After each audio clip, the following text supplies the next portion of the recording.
Good afternoon, everyone. This is week 3 in our From the Heart series. This week, as we are all pent up in our houses, I thought I would share the story of the Tara-Humara Indians, a group of extraordinary runners. Mike Singletary once said, "Do you know what my favorite part of the game is? It's the opportunity to play." As a child of the 1970s, I played outside until Mother made us come in. My friends and brother and I, we built tree houses, we created gangs, we ran through the woods playing cowboys and Indians and army. Everything we engaged in was related to play. As adults, though, we seemed to lose that heart of play. The Terramar Indians of Chihuahua, Mexico, live their lives with the heart of play. They are renowned for their running ability. Living high in the Copper Canyon Mountains of Mexico, they have been known to run 200 or 300 miles at a time. They do this for inter-village communication, transportation, and hunting. The Terramar or Ramari runners on foot, have been known to run down their prey until the animals die from exhaustion. Although it is part of their culture to run, to hunt, and communicate, the Terramar are extraordinary in that they do it for the pure joy or for play. The Terramar children and adults play games while they run. The boys will kick a wooden ball from one relay point to another, sometimes for several hours or days at a time. The girls will twirl a hoop on a stick from one relay point to the next. Running is an event for the Terramar Indians. They do not think in terms of winning and losing. They think only in terms of play. For a short period of time, the Terramar entered professional long-distance racing, including the famed Leadville Race in Colorado. They had a sponsor who gave them the brand new shoes and all the latest equipment designed for running.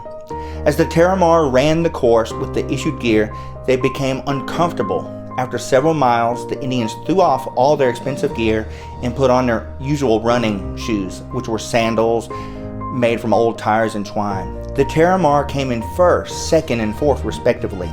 The winner was in his 50s.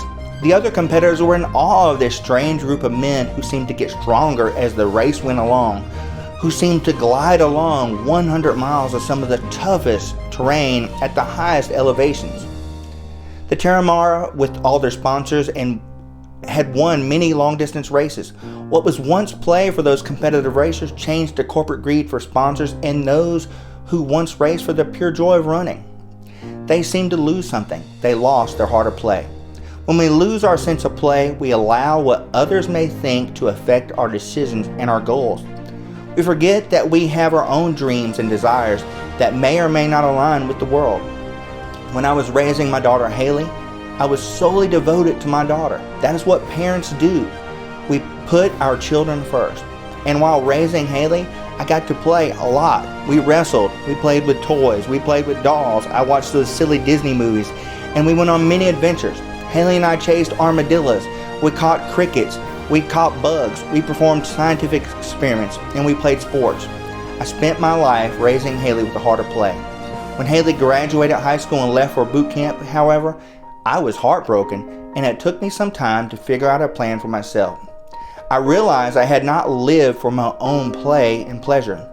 I had to come up with a plan, so I started to do things that I wanted to do alone. I started working out more and longer.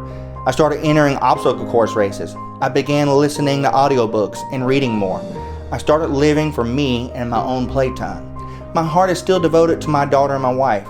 I have just learned to balance what brings me joy with what brings them joy.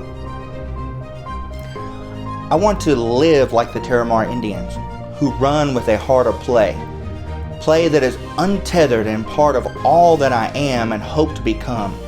Just like the children of the Terramar, who are raised not to compete, but to participate with a heart of play. This week, ask yourself, do you think losing your heart of play is just a casualty of growing up? Or, when was the last time you possessed a heart of play? As you remain cooped up during this trying time, do not sit in front of your TV. Go find your heart of play. This will give you energy to start the next day new and improve your attitude as well. Go out and play.